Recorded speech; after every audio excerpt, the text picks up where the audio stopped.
নমস্কার, আমি সৃজা ব্যানার্জি। আমার আজকের নিবেদন সুবোধ সরকারের কবিতা শাড়ি।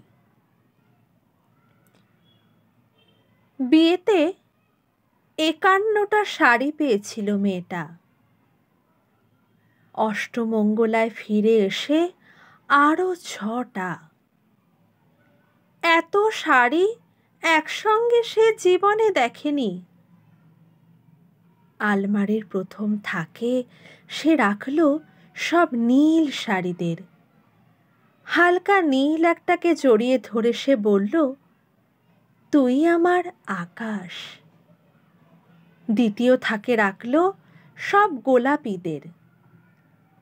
একটা গোলাপিকে জড়িয়ে সে বলল, তোর নাম অভিমান। তৃতীয় থাকে ৩টে ময়ূর, যেন ৩ দিক থেকে ছুটে আসা সুখ। তেজপাতা রং যে শাড়িটার, তার নাম দিল বিষাদ। সারা বছর সে শুধু শাড়ি উপহার পেল। এত শাড়ি সে কি করে এক জীবনে পরবে? কিন্তু বছর যেতে না যেতেই ঘটে গেল সেই ঘটনাটা। সন্ধ্যের মুখে মেয়েটি বেরিয়েছিল স্বামীর সঙ্গে চাইনিজ খেতে। কাপড়ে মুখ বাঁধা ৩টে ছেলে এসে দাঁড়ালো। স্বামীর তলপেটে ঢুকে গেল ১২ ইঞ্চি। ওপর থেকে নিচে নিচে নেমে ডান দিকে পড়ে রইল খাবার।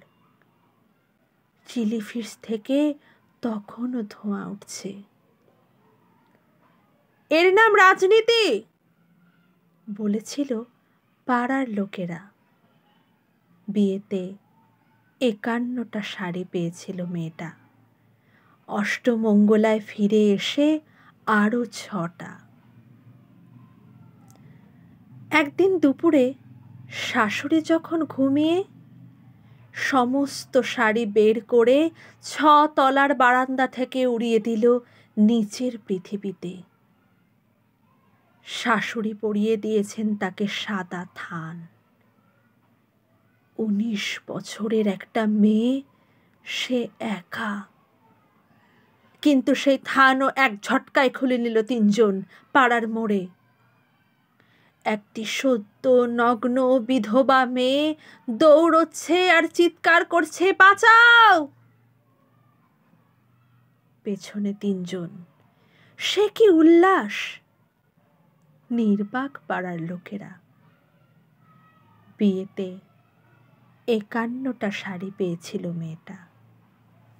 নমস্কার।